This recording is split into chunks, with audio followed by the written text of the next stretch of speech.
HRTC कर्मियों का फिर से वेतन लटक गया है। आपको बता दें कि ड्राइवर यूनियन और इसी के साथ ही कंडक्टर यूनियन का गुस्सा फूटा है। सरकार को 24 दिसंबर तक का अल्टीमेटम सौंपा गया है। यूनियन ने बसें ना चलाने की धमकी दी है। सैलरी नहीं दे सकते तो बंद कर दो एचआरटीसी की बसें। 9 दिसंबर बीत जाने के बाद भी हिमाचल प्रदेश पथ परिवहन निगम यानी कि एचआरटीसी चालकों परिचालकों को वेतन नहीं मिल पाया है, जिसको लेकर एचआरटीसी चालक परिचालक संघ ने शिमला पुराना बस अड्डा स्थित निगम मुख्यालय के बाहर प्रदेश सरकार और निगम प्रबंधन के खिलाफ धरना प्रदर्शन किया है।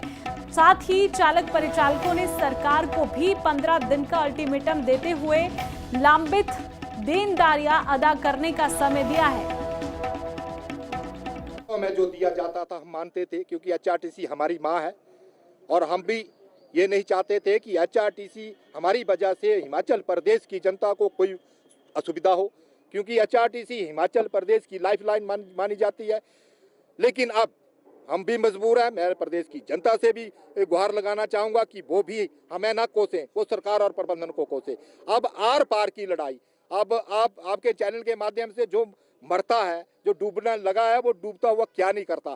तो अब हम आर पार की लड़ाई लड़ेंगे, सिर्फ एक बार लड़ाई लड़ेंगे, या तो मरे या तो जिए। और आर पार की लड़ाई होकर रहेगी। पूरे हमारे ड्यूज सरकार जैसे औरों को और डिपार्टमेंट में सैलरी मिलती है और डिपार्टमेंट में ड्यूज मिलते हैं, वैसे हमें भी सरकार दे, हम प्रबंधन से नहीं लेंगे। अगर 24 तारीख को हिमाचल पथ परिवहन निगम और सरकार ने, मैं सरकार को ही कहूँगा, मैं माननीय मुख्यमंत्री जी से ही रिक्वेस्ट करना चाहूँगा कि 24 तक जो हमारी बात है कि जो हमारे देय वित्तीय लाभ है उसकी सारी जिम्मेवारी सरकार ले, अन्यथा हम गाड़ियां। तो यहाँ पर एचआरटीसी कर्मियों को सैलरी नहीं मिल रही है। 4-5 महीने बीत जाने के बाद भी अभी तक सैलरी की अदायगी नहीं की गई है, जिस पर अब एचआरटीसी चालक और परिचालक भड़क गए हैं और साथ ही पहले धरना किया गया, रोष प्रदर्शन किया गया, लेकिन अब उनका कहना है कि अभी भी अगर सरकार ने सैलरी नहीं डाली तो बसें खड़ी कर दी जाएगी, बसें नहीं चलेगी पूरे हिमाचल में और लोगों को भी, आमजन को भी परेशानियों का सबब झेलना पड़ेगा। फिलहाल देखना होगा कि कब तक जो है सैलरी दी जाती है एचआरटीसी के कर्मियों को और किस तरीके से मांगे इनकी पूरी की जाती है। एचआरटीसी कर्मियों का फिर से वेतन लटक गया है। आपको बता दें कि ड्राइवर यूनियन और इसी के साथ ही कंडक्टर यूनियन का गुस्सा फूटा है। सरकार को 24 दिसंबर तक का अल्टीमेटम सौंपा गया है। यूनियन ने बसें ना चलाने की धमकी दी है।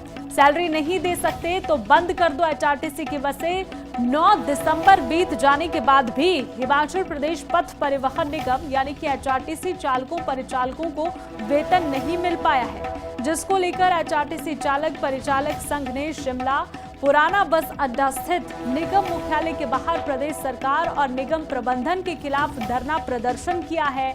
साथ ही चालक परिचालकों ने सरकार को भी 15 दिन का अल्टीमेटम देते हुए लंबित देनदारियां अदा करने का समय दिया है। हमें जो दिया जाता था हम मानते थे, क्योंकि एचआरटीसी हमारी माँ है और हम भी ये नहीं चाहते थे कि एचआरटीसी हमारी वजह से हिमाचल प्रदेश की जनता को कोई असुविधा हो, क्योंकि एचआरटीसी हिमाचल प्रदेश की लाइफलाइन मानी जाती है। लेकिन अब हम भी मजबूर हैं। मैं प्रदेश की जनता से भी गुहार लगाना चाहूँगा कि वो भी हमें ना कोसें, वो सरकार और प्रबंधन को कोसे। अब आर पार की लड़ाई, अब आपके चैनल के माध्यम से जो मरता है, जो डूबने लगा है, वो डूबता हुआ क्या नहीं करता। तो अब हम आर पार की लड़ाई लड़ेंगे, सिर्फ एक बार लड़ाई लड़ेंगे, या तो मरे या तो जिए। और आर पार की लड़ाई होकर रहेगी। पूरे हमारे ड्यूज सरकार जैसे औरों को और डिपार्टमेंट में सैलरी मिलती है और डिपार्टमेंट में ड्यूज मिलते हैं, वैसे हमें भी सरकार दे, हम प्रबंधन से नहीं लेंगे। अगर 24 तारीख को हिमाचल पथ परिवहन निगम और सरकार ने, मैं सरकार को ही कहूँगा, मैं माननीय मुख्यमंत्री जी से ही रिक्वेस्ट करना चाहूँगा कि 24 तक जो हमारी बात है कि जो हमारे देय वित्तीय लाभ है उसकी सारी जिम्मेवारी सरकार ले, अन्यथा हम गाड़ियां। तो यहाँ पर एचआरटीसी कर्मियों को सैलरी नहीं मिल रही है। 4-5 महीने बीत जाने के बाद भी अभी तक सैलरी की अदायगी नहीं की गई है, जिस पर अब एचआरटीसी चालक और परिचालक भड़क गए हैं और साथ ही पहले धरना किया गया, रोष प्रदर्शन किया गया, लेकिन अब उनका कहना है कि अभी भी अगर सरकार ने सैलरी नहीं डाली तो बसें खड़ी कर दी जाएगी, बसें नहीं चलेगी पूरे हिमाचल में और लोगों को भी, आमजन को भी परेशानियों का सबब झेलना पड़ेगा। फिलहाल देखना होगा कि कब तक जो है सैलरी दी जाती है एचआरटीसी के कर्मियों को और किस तरीके से मांगे इनकी पूरी की जाती है।